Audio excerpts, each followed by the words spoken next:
নমস্কার বন্ধুরা, welcome back to my channel cooking heavenly with Prapti. অনেক সময় কিন্তু আমাদের রান্না করতে ভালো লাগে না, তো সেই দিনগুলোর জন্য খুব কম সময় এবং কম উপকরণ দিয়ে বানিয়ে নেওয়া যায় এমন একটা সুস্বাদু রেসিপি হলো ডিম পোস্ত ভাজি। খুব তাড়াতাড়ি কিন্তু আমরা এই রেসিপিটি রাত্রিবেলা বানিয়ে নিতে পারি এবং ভাতের সাথে খেতে কিন্তু দারুণ লাগে। তো চলুন বন্ধুরা, দেখে নেওয়া যাক কত সহজেই রেসিপিটি আমি বানিয়ে নিলাম।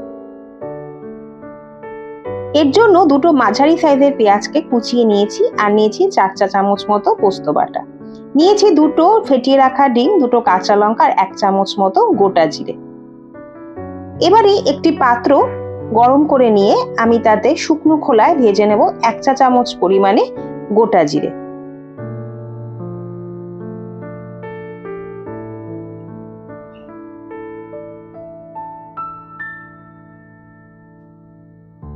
ড্রাই রোস্ট করে নিয়ে আমি গোটা জিরেটাকে একটা পাত্রে সরিয়ে রাখবো এবং ঠান্ডা হয়ে গেলে এই ভাজা মশলাটা কিন্তু আমি গুঁড়িয়ে নেব।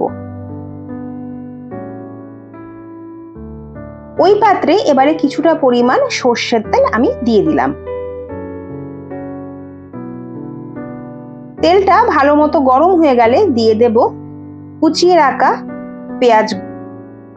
এবার পেঁয়াজগুলোকে আমি ভালো মতো লাল করে ভেজে নেব, অনেকটা বেরেস্তার মতো।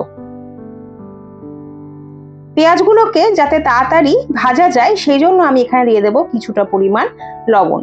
লবণ দিলে কিন্তু পেঁয়াজটা খুব তাড়াতাড়ি বেশ সুন্দর একটা কালার নেয় এবং তাড়াতাড়ি ভেজে নেওয়া যেতে পারে।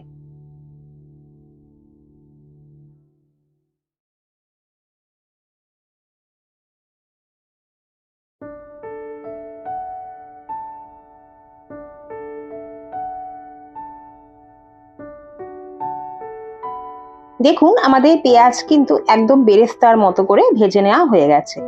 এবার কিছুটা পরিমাণে ভাজা পেঁয়াজ আমি তুলে রাখবো ডেকোরেশনের জন্য।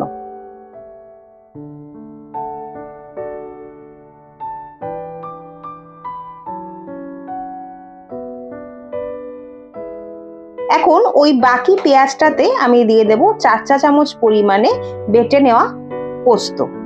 পোস্ত দিয়ে পেঁয়াজের সাথে কিন্তু আমি আরো 1 থেকে 1.5 মিনিট মতো হালকা থেকে মাঝারি আঁচে আমি ভেজে নিয়েছি।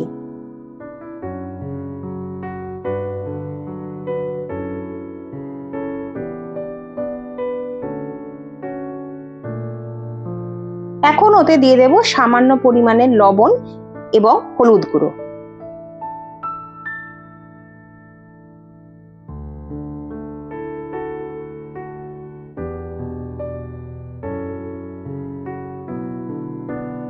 লবণ এবং হলুদ গুঁড়ো দিয়ে আবারও খানিকক্ষণের জন্য সবকিছু মিশিয়ে খানিকক্ষণের জন্য ভাজা ভাজা করে রান্না করে নেব।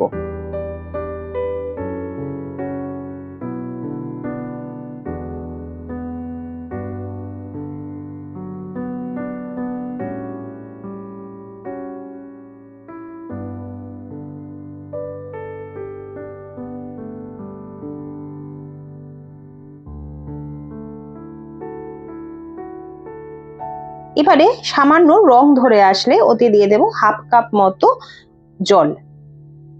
জল দিয়ে আরো 1 মিনিট মতো আমি খানিকক্ষণ রান্না করে নিয়ে আমি ওতে ঢাকা চাপা দিয়ে দেব।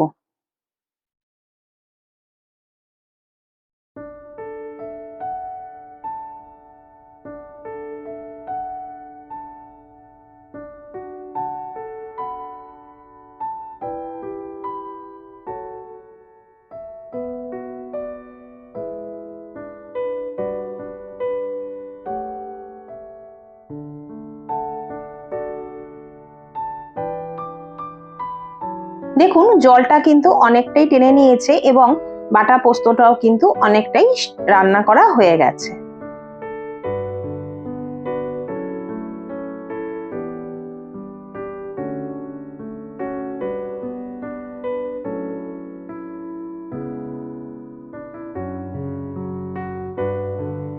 এখন দিয়ে দেব আন্দাজ মতো চিনি। আপনারা চাইলে চিনিটাকে কিন্তু স্কিপও করতে পারেন, তবে চিনিটা দিলে একটা বেশ মিষ্টি ভাব আসে, খেতে কিন্তু ভালোই লাগে। এবারে দিয়ে দেব ওতে দুটো ডিম। ডিমটা দিয়ে ভালোভাবে কিন্তু পোস্তর সাথে মিশিয়ে নেব এবং বারবার কিন্তু নাড়াচাড়া করতে থাকবো যাতে না নিচে লেগে যায়।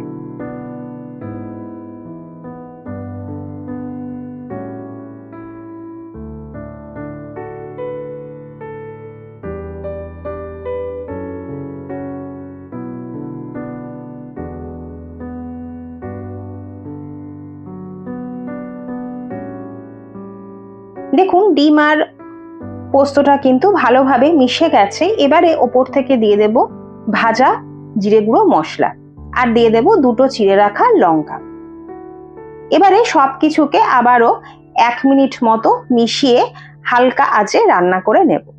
আমার আজকের এই চটজলদি রেসিপিটি কেমন লাগলো বন্ধুরা জানাতে কিন্তু ভুলবেন না। ভালো লাগলে লাইক, কমেন্ট, শেয়ার এবং সাবস্ক্রাইব করে দেওয়ার অনুরোধ রইল। যারা আমার চ্যানেলে নতুন তাদেরকে আমাকে সাপোর্ট করার অনুরোধ জানাই, আর যারা পুরনো বন্ধু এতদিন সাথে থাকার জন্য অসংখ্য ধন্যবাদ। দেখা হচ্ছে আবার কোনো নেক্সট রেসিপি ভিডিওতে। ততক্ষণের জন্য ভালো থাকুন, সুস্থ থাকুন, টাটা।